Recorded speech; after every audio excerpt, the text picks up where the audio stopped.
Oh, that is cute. What's up guys, and welcome back to my channel. My name is Priscilla. I'm a Nigerian women's wear designer based in the UK, and this is going to be another crafting tutorial. This video is sponsored by Cricut, and I'm going to be using two of their machines to create a really loose, comfy jumper. Now Cricut specializes in creating cutting to crafting essentials to help you create just for fun, for your loved ones, or even for your business. Now later on in the video, I'm going to be showing you guys how I use the Maker 3 and the EasyPress to customize two different jumpers in this video. Now if you'd like to see how that was made, I shared how to create the pattern for a very simple comfy jumper, how to cut it, customize it, and I'll show you the final outcome at the end. So make sure to watch all the way to the end. Okay, now if you're ready, steady, let's get into this video.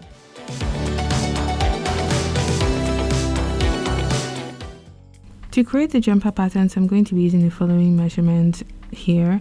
I recommend using yours or that of your client for the best outcome.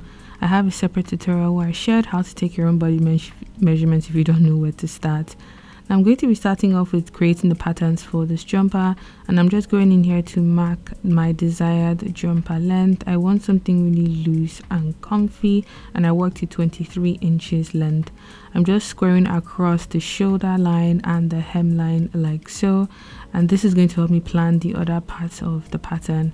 Next up, I'm marking the vertical distance from my shoulder to my bust, and then from my bust to my waist. And then I'm going to square these points across like I did with the shoulder and the hemline of the jumper. Now this plan is going to be for my front, and it's going to help me plan the back and the other parts of the pattern. The next thing I'm doing in here is to mark 3 inches below the shoulder. Next up, I'm marking half of my cross shoulder measurement of 10 inches, which I dropped half an inch lower like so. And then my neckline width is about 4 inches. Now once I have those points in place, I'm just going to draw the shoulder line slanted like this, and then I'm going to mark a quarter of my bust measurement plus 1 inch because I want the whole feel of the jumper to be loose. And then I'm marking half an inch above that point, square it or lift it across like so before drawing in the front arm curve. Now I just added a small notch here just to indicate that this is my front arm curve. Because I wanted it to be even more loose, I add an additional half an inch to the side seam like so. And then the entire side seam is essentially a straight line. Just ensure that the side seam width covers the widest part of your body, whether that's your bust, your waist, or your hip. Just ensure that it's a comfortable fit. Now for the hemline, I want to curve it a little bit downwards by about half an inch. So it's straight-ish across the front, and then the side sort of curve back into the side seam or that side edge of the jumper. Now with that, you have created your front plan, and this is going to help you create your back plan. The back is really similar to the front. The main difference is the neckline depth and the back arm curve. Those are the two main differences. Now the back neckline is 1.5 inches below the shoulder line compared to the 3-inch depth that the front neckline had.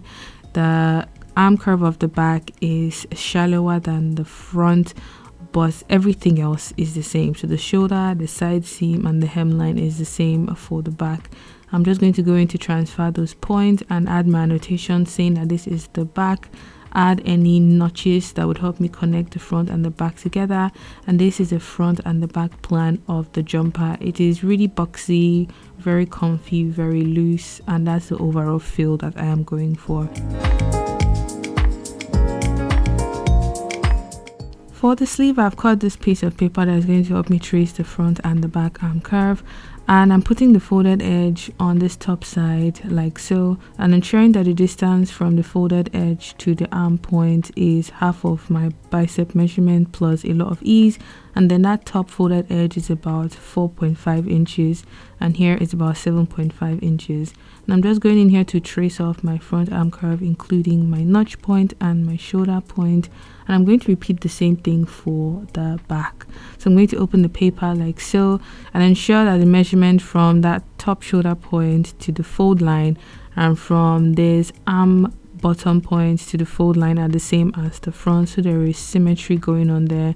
And I'm just tracing off the front arm curve and the notches like so. Sorry, the back arm curve, and I'm going to open this nice and flat and connect the bottom part of the arm curve, and for the top curve it in like this to draw this sleeve head. Now this works because it's a loose and comfy style, so it's not something I would advise for a structured fit because the shape might be different, and the fabric is quite forgiving because it has stretch. So I know I'll be able to get away with doing this for the sleeve pattern. Now the sleeve length itself is 20 inches, and I'm going to add a cuff afterwards, and I'm just marking it from my sleeve head. The sleeve hem width is 12 inches, and I'm going to draw in my sleeve hem like so. And because I've already marked the width at the bottom, I'm just drawing in the side seam for the front and the back. Now I went ahead to add a 1 centimeter seam allowance all the way around my sleeve pattern, and I'm just cutting it out like so. I added annotations and my grain line as well, and I have my sleeve pattern for my jumper already. Now the next thing I'm going to create is a cuff, and the cuff is essentially 9 by 4.5 inches, and I'm going to gather the hem of the sleeve into the cuff. I'm going to cut 2 pieces for this cuff.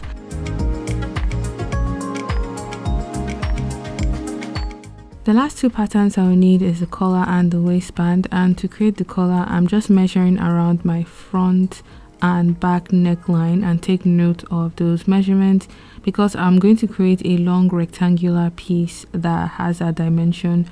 For the waistband you need to measure around your hemline and take note of that measurement as well. Now the waistband dimension is 18.5 by 4.5 inches, and this is going to be one long strip that will be joined up one side, and then the width is the same width as the cuff. For the collar it is 19 by 2.5 inches, and this is one long strip that will be joined up the center back, or you can put that seam on the side where the shoulder is. And those are the last 2 pattern pieces I'm going to be working with. Now for the front and the back main jumper, I added a 1 centimeter seam allowance all the way around, and I'm just going in to cut out the pattern so it's ready to be cut onto the fabric for my red and my pink jumper. Now once I have the patterns all cut, this is what they look like. I have my main front and back. I also have my sleeve, which comes with the cuff that goes at the bottom of the sleeve hem. I also have the waistband and the collar pieces, as you can see here. For the best outcome, I highly recommend that you work with your measurements or that of your client so you have a great fit. Now once you have all of the patterns ready, I just went ahead to pin them onto my fabric, and I'm using this red fluffy sweatshirt fabric that is a cotton and polyester blend, and I'm just cutting out all of the parts I'm going to need for my front, my back, before I go in to add my customizing. For this project, I'm going to be working with the Cricut Maker 3 and the EasyPress to add white text to the front of my red jumper.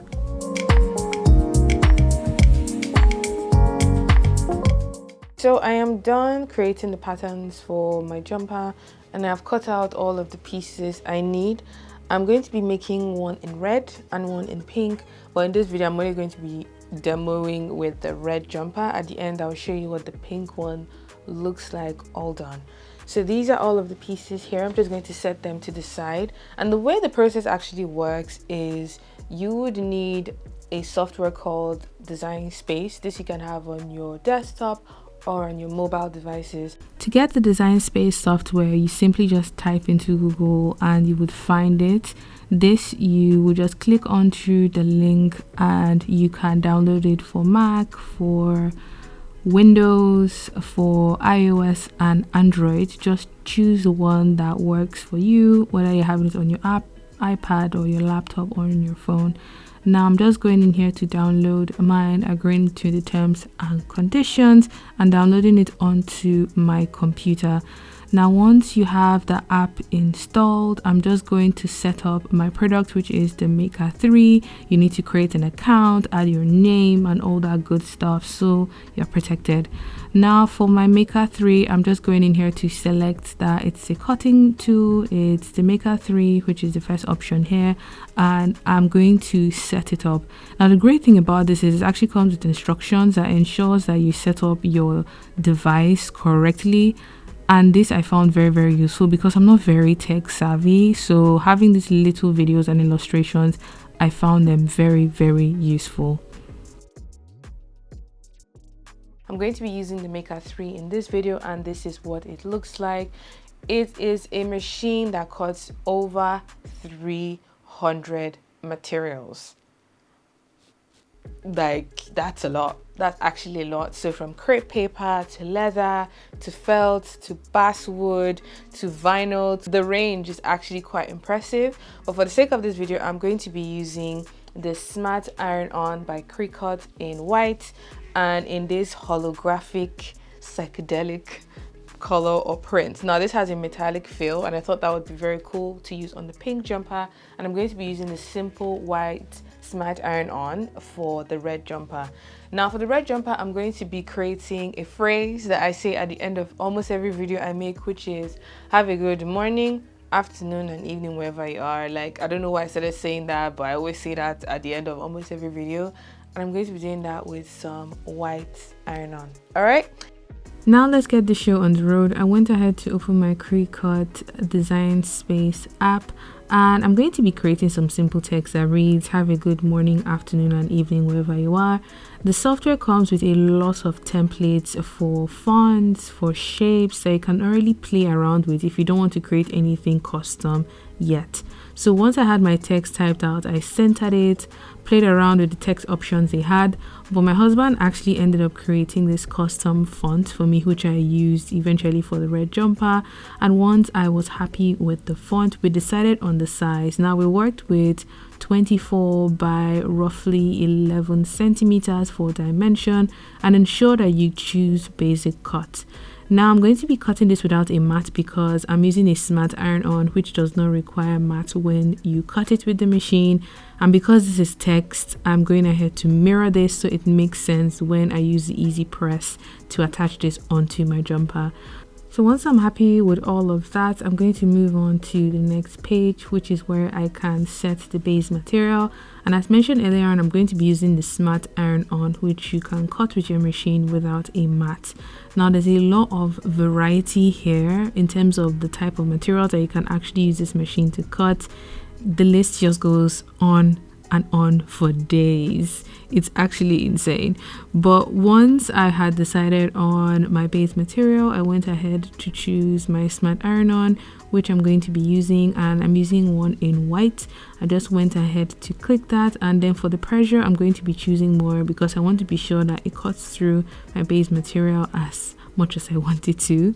And then the blade on the machine is a fine point blade, and once I'm happy with all of these details, I'm going to go in and actually load my Smart Iron On onto my machine like so, ensuring that it goes underneath those two tiny pegs on this side.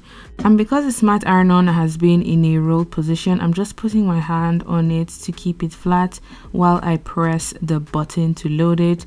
This is the machine sign to read the size of the material. Once the machine is done doing that, the button that looks like a play button will start blinking, and once you press that, that is the machine's sign to go ahead and start cutting your design. Now it just went ahead to cut the text nice and beautifully. I just thought this was such a cool process, just seeing how it was so accurate, so smart, and I've never seen anything cut as precise as this thing does, and that's just really cool. Once it was done cutting all of the text, the button to unload starts to blink again, and that is your sign that the cutting process is done. And then you just click that unload button and it lets go of your material. Now after doing the cutting, I just took this to my guillotine and I'm going to cut off my area that has my artwork or my text and roll up the rest of my smart iron-on so I can use it for another project next time. Now, the side that has the artwork or the text actually cut is the matte side, and the shiny side is the side that acts as the lining. Now I'm just using my weeding tool to remove every part of the iron-on that I don't want to go onto the jumper. I'm just pulling that nice and carefully across, and after I'm taking out this big section here, I'm going to go back in with the weeding tool to remove areas in the letters that I actually don't want. So in your G, your A, your O's, you know, those tiny points that you just want to ensure that is removed correctly so the text makes sense when it's on the jumper. So this is iron-on with the text that reads, "Have a good morning, afternoon, and evening wherever you are." Now this is the point where the mirroring makes sense, especially if you're doing text, because this side is mirrored, but we are going to be ironing it this way onto the jumper using the heat press. So this is a close-up look of the EasyPress by Cricut, and this is what it looks like. To turn it on, you turn it on with the power button here, and the controls for the temperature and the timer are on top like so. Once you've decided on the temperature using that thermometer sign, you essentially wait for the orange light on the side to turn green, and that's a sign that it is ready to use. It is advisable to use the EasyPress with the EasyPress matte. The issue with ironing board is that they hold moisture, and due to the uneven surface can create inaccuracies in how the iron-on sticks over time. It is advisable to press the area where you want to attach your iron-on or your vinyl to remove any crease or moisture before going ahead to add your artwork.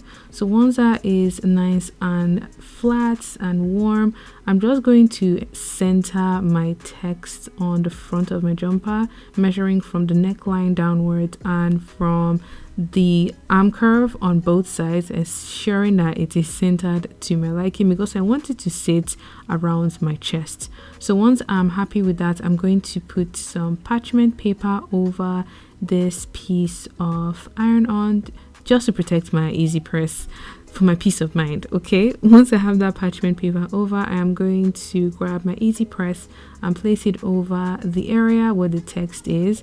I'm rotating it slightly so it covers all of the text, and then turn on the timer, which is on 30 seconds, and just watch it count down. It is really that easy and that straightforward to use. I repeated this twice because my temperature was on the lower side. The temperature of this thing goes up to 205 degrees Celsius, so you can work with a higher temperature if your fabric isn't sensitive to heat like the one that I used here.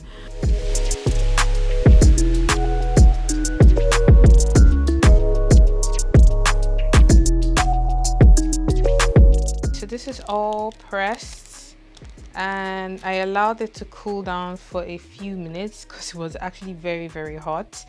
This is what it's looking like so far. It is definitely giving me festive vibes, like white against red, you know, holiday festive. I'm actually very excited for this.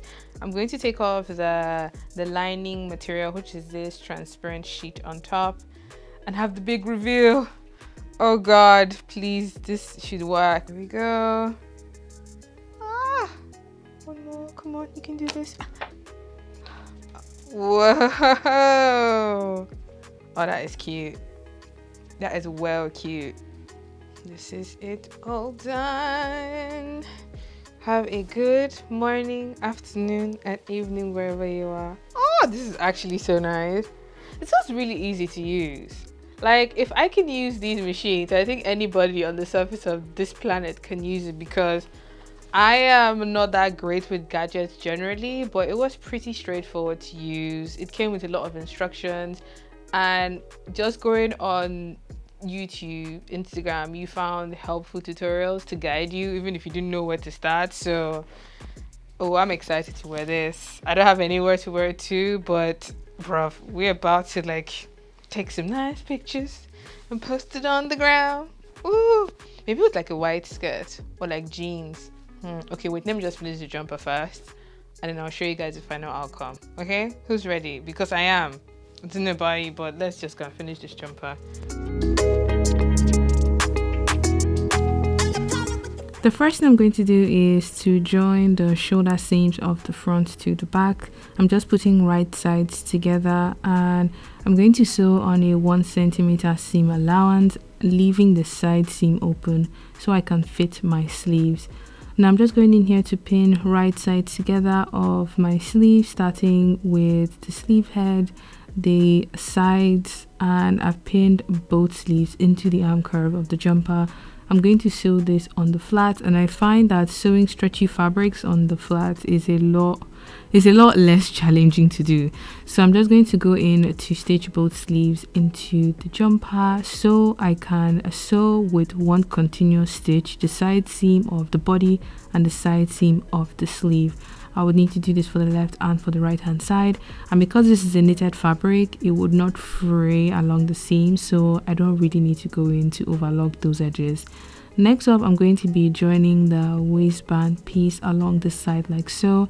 I also need to stitch the collar piece up that open end, which would sit on center back or on the side, and then I would need to stitch up the cuffs so I have a tube-like piece to sit into the bottom of the sleeve. And I'm going to take all these pieces to my machine, and I'm going to be sewing on a 1 centimeter seam allowance so I have all these parts ready to be added to my jumper to finish it up. Now once I was done doing that, I pressed them nice and flat. The waistband I pressed in half and I put the open or raw edges together. The cuffs I pressed the seams open and folded it in half, and I did a similar thing with the collar. Now once I had all these pieces pressed and pinned, I went in to pin them into the relevant points along the neckline, along the bottom of the sleeve, and along the hemline of the jumper.